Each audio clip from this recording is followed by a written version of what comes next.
Ever since I started this channel, documenting me making gadgets with my cat, Sugar, I realized I need to solve one major problem. The storage. I mean, recording all footages in 4K was just eating my drives alive. 是不是啊，甜甜？ And that is when I decided to make my very own NAS. Introducing the Sugar Cube. A completely custom, high-speed network-attached storage. And I built it to be infinitely expandable.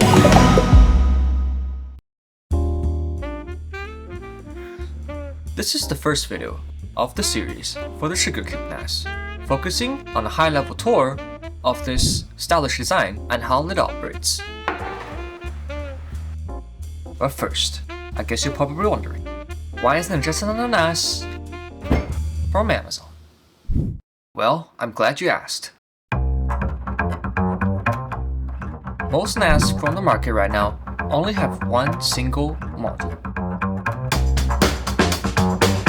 And once the drives are filled, I'm gonna either take out all the drives or need to buy another bay, which would cost me an extra $600. Plus, there's no way I'm gonna put a piece of plastic with that look that doesn't fit in my living room. Sorry, bye-bye. And this is exactly why I made the Sugar Cube to be expandable.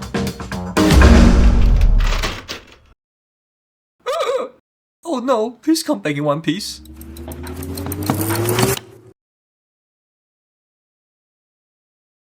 Oh, was I assembling it too fast?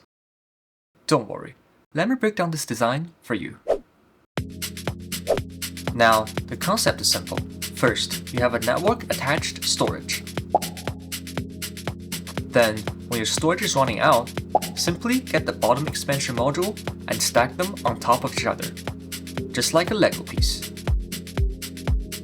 Ideally, I can stack as many modules as possible, and therefore, accessing infinite amount of storage. However, there are obviously hardware limitations such as power, bandwidth, not to mention mechanical instability.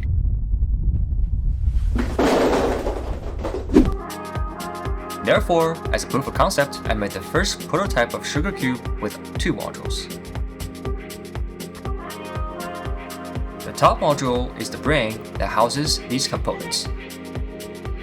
An ITX motherboard of your choice, a flex power supply unit, and two SATA hard drive bays. The bottom module houses 4 additional slots of drive bays for additional storage expansion. But wait, before I assemble it back, you might have noticed, to communicate between the upper and the lower modules, I made 2 custom PCBs to talk through this socket. Which is why I need to say special thanks to my sponsor, PCBWay. Squeezing this many components in a module this small means that I can't just rely on off-the-shelf cable management. This is exactly why I need an industry-grade board manufacturer like PCBWay to route my power and high-speed SATA signals. Whether you need a simple 2-layer prototype or a complex impedance control 4-layer board such as my NAS build, PCBWay manufactures at reasonable cost and ships it incredibly fast. If you want to bring your crazy engineering ideas to life, hit the link in the description below and use the provided code to get a discount on your order. Now, let's get back to the Sugar Cube NAS. To power on the Sugar Cube NAS, simply plug in the power cord and press the power button located at the back.